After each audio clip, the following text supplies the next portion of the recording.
Hello दोस्तों, स्वागत है हमारे यूट्यूब चैनल में। तो चलिए शुरू करते हैं आज की खबरों को। यह तो आप जानते ही हैं कि किस तरह ओपेक प्लस देश किस तरह अपनी मनमानी करने में लगे हुए हैं और यही कारण है कि आज भारत में तेल के दाम आसमान छूने लगे हैं। यह है, लेकिन अब भारत में ने कुछ ऐसा किया है, अब ओपेक देश को तगड़ा झटका लगने वाला है। यह है कि इन देशों को भारत का दूसरा झटका है और अब ऐसा होने के बाद भारत की इन देशों पर निर्भरता है वो ना के बराबर रह जाएगी। अगर ऐसा हुआ तो जो भारत से यह देश मोटी कमाई करने में लगे थे उससे ब्रेक लग जाएगी। साफ तौर पर इन देशों की अर्थव्यवस्था को जाम करके रख देगा।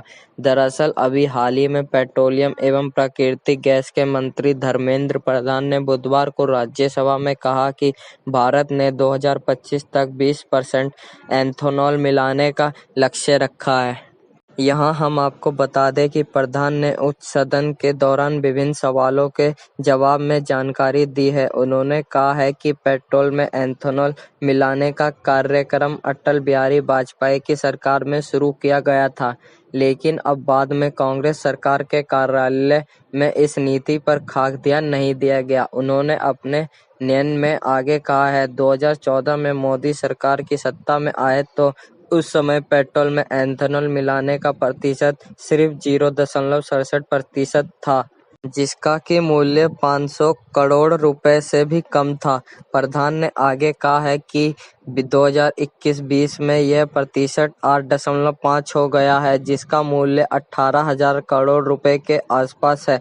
उन्होंने आगे कहा है कि सरकार का लक्ष्य 2025 तक बढ़ाकर 20% करने का है। उन्होंने कहा है कि अब तक गन्ने से तैयार होने वाले एथेनॉल पर जोर दिया जाता रहा था, लेकिन अब इसमें चावल और मक्का को भी शामिल किया जा रहा है, क्योंकि ये दोनों अनाज उपभोग से अधिक मात्रा में उपलब्ध हैं।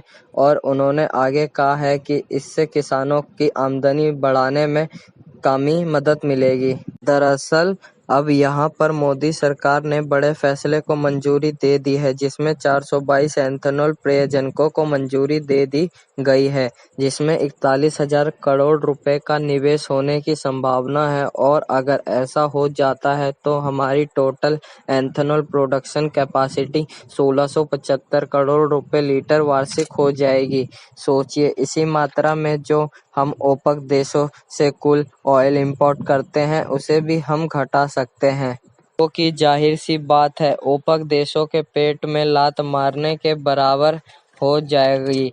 और एथेनॉल प्रोडक्शन से भी हमारे किसानों को भी अधिक इनकम होगी, जो भारतीय इकोनॉमी को तगड़ा धूस देगा। इसके लिए भारत के राज्य भी तैयार हैं और इसके लिए उन्होंने अप्रूवल भी दे दिया है। इसके बाद किसानों और ड्यूटीवेयर की सप्लाई चेन के नेटवर्क को स्ट्रॉन्ग किया जाएगा और आने वाले भारत की 2-3 सालों में एथेनॉल प्रोडक्शन कैपेसिटी है वो भी इस वजह से दोगुनी हो जाएगी। मतलब साफ है कि भारत अपने देश में जो रिसोर्स का इस्तेमाल करते हैं वो अपना ही फ्यूल जनरेट करेंगे।